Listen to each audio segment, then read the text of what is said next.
Hello and welcome to the Convergent video series for the week of July 13th. Top three things we're going to cover on the video this week. First, markets were up just under 2% as the market continues to shrug off COVID-related news, I think mostly in anticipation of the upcoming earnings season starting on Tuesday. On the unemployment front, we saw 1.3 million of new claims and 18 million of continuing claims, both slightly better than expectations, but we saw over a million of new total claims, bringing that number to over or right around 33 million. And finally, we're going to talk about some liquidity and solvency concerns that we're seeing with about 32% of mortgages not being paid in full in the first week of July.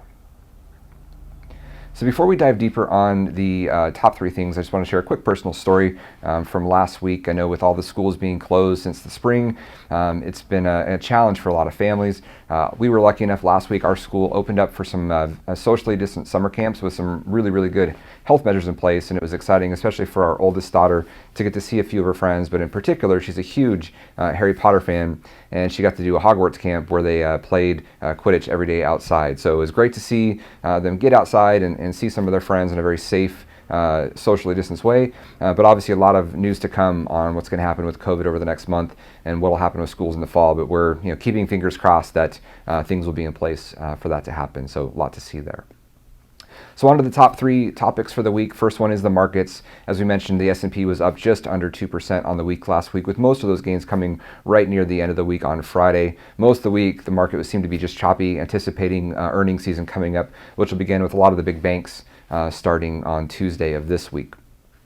On the unemployment front, we saw, again, about 1.3 million of new claims, which is just under expectations, as well as 18 million of continuing claims, which is about a million lower than the previous week after some adjustments. So, some, again, continuing positive trends as those numbers continue to inch down. But again, historically still very high, with the new claims still now at 16 straight weeks of being over 1 million in claims.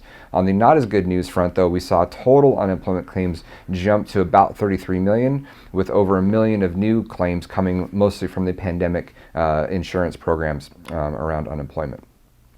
So on the liquidity and solvency front, as we mentioned already, the article around 32% of mortgages not being paid in full at the beginning of July.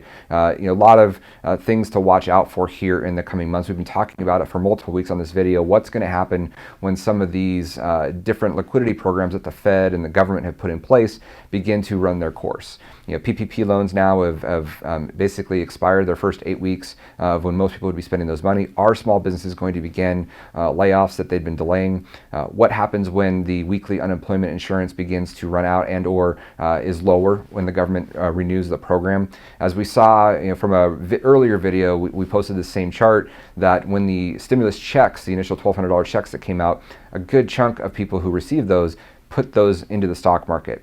So if we're not going to see those levels of checks coming in the future, what's going to happen when a lot of the fuel that apparently has been coming into the stock market is not there again going into the rest of this year? So a lot of news to come in the coming weeks that we're going to be following very closely.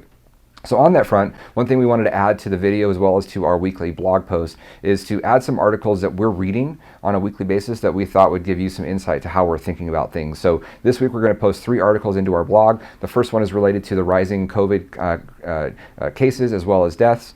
Second one is more of kind of a bull case on why the market could actually keep going up in spite of all of this bad economic data, and what could ultimately be the trigger to have it reverse. And then finally, the article specifically on the 32% of mortgages not being paid in full in July, to give you, again, a better sense of some of the concerns we have around liquidity and solvency coming up. So with that, as always, if you have any questions on the market or the economy specifically, or any questions on your individual situation, please do not hesitate to give us a call or send us an email. We'd love to chat with you and see what we could do to help you. So with that, have a great week, and we'll look forward to talking with you soon.